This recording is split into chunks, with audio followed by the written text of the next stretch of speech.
তওবা সাধারণত তিনটা জিনিসের সমন্বয়ে হয়। কয়টা জিনিস? সবাই বলি কয়টা জিনিস? তিনটা। এক নম্বর হলো অতীতের গুনার উপর লজ্জিত হওয়া, যে আল্লাহ অতীতে যে সমস্ত গুনাহ করছি আল্লাহ তুমি মাফ করে দাও, একটা।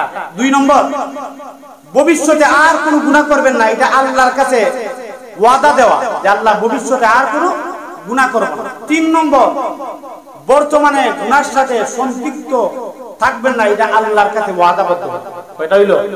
এই তিনটা জিনিসের সমন্বয়ে তওবা হয়।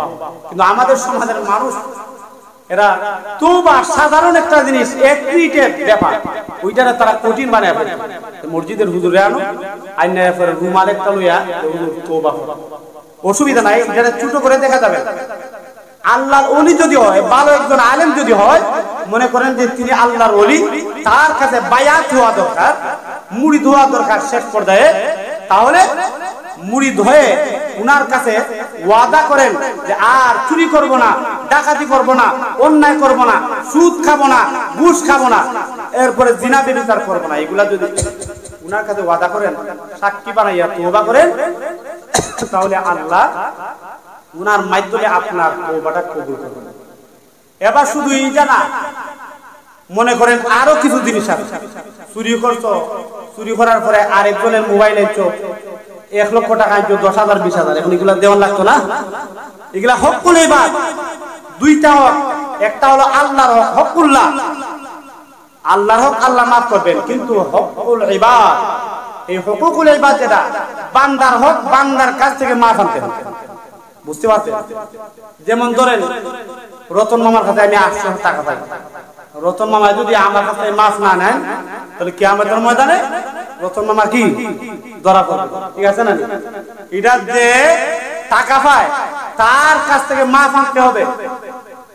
তো যে চুরি করে ডাকাতি করে, নিয়ম হলো তার কাছ থেকে, যে ঘর থেকে টাকা আনছে তার কাছ থেকে মাফ আনতে হবে। আর না হয় এমনি মনে করেন আল্লাহর কাছে তওবা করলেন যে আল্লাহ চুরি করছি তুমি মাফ করে দেবে, এটা বাউতাবাজি। কারণ আল্লাহর কাছে গুনাহ করলে আল্লাহ মাফ করে দিব, কিন্তু যার ঘরের মধ্যে আপনি চুরি করছেন, যার কাছ থেকে টাকা মারছেন, এটা তার কাছ থেকেই মাফ আনতে হবে। এটা হলো হকুল ইবাদ, বান্দার হক। যতক্ষণ পর্যন্ত এই বান্দা আপনারে মাফ করে না দিবে, ততক্ষণ পর্যন্ত আল্লাহও আপনারে মাফ দিবেন। যাই হোক, আলহামদুলিল্লাহ, মোহতরম মেহমান, বিশিষ্ট ইসলামী চিন্তাবিদ হযরত মাওলানা বজলুর রহমান মিজান সাহেব আমাদের মধ্যে এসে গেছেন। আপনারা হযরতের আলোচনা শুনবেন। আর ওনার পরে আরেকজন আলোচক হযরত মাওলানা মুফতি মুশাহিদ কাসেমি হাফিজাহুল্লাহ, তিনি আলোচনা করবেন আলহামদুলিল্লাহ। তো আপনারা শেষ পর্যন্ত থাকবেন তো ইনশাআল্লাহ? দেখি খেয়ে খেয়ে থাকতা না, ওই দেখুন।